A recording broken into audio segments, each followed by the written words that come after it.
guys, and welcome back to my channel. So since nandito tayo sa Pilipinas, vacation, home improvement po muna ang ating mga video. So samahan niyo ako guys sa mga gagawin natin project. At ang una nating project ay ito.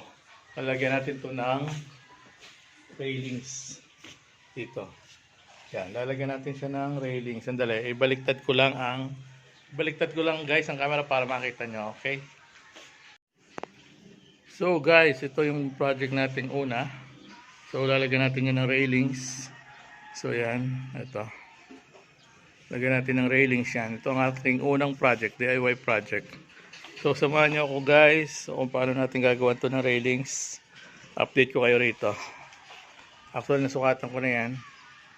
So ito yung mga gamit, preliminary gamit natin na gagamitin. So ito yung Lotus in order natin online sa Lazada. At saka ito yung mga gamit na kakailanganin natin. So samahan nyo ko guys. Ito guys, so inumpisa namin ano. So nilelevelan lang muna natin dito. Papunta ron sa kabila. Okay. So katulong ko yung aking mabait na anak. So yun. Okay guys.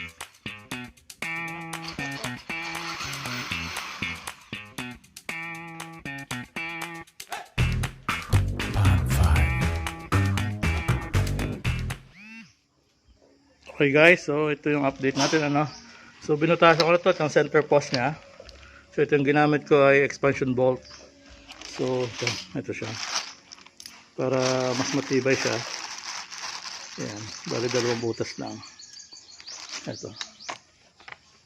Ito siya. Ayan. So ito yung gagamitin natin dito. Talagyan lang natin siya ng flat washer. Okay, update ko ulit kayo mamaya no. So guys, ito na yung update natin sa ginagawa kong railings. So naitayo ko na siya no. So bali naka-stud bolt lang to rito. Expansion bolt. Tapos dito para tumibay lang may screw siya. So dito lagyan lang natin ng silicone after mapinturahan. So medyo madilim makuha dito sa pagitan yan. Update ko ulit kayo rito guys.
So ganito guys yung gagamitin natin expansion bolt.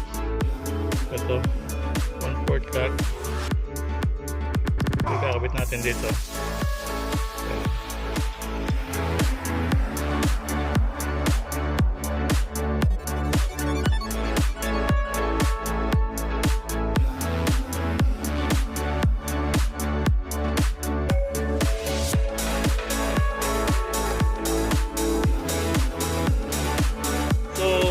Ganito na yung ginawa kong design dito para hindi magbutas dito sa tile. So ginawa ko na sa side siya nakakta. Ganyan siya. Para just in case matanggal walang maiiwang butas yan, may iwang marka. So detachable yung ginawa natin. So mga expansion bolt. So dito rin ganun din.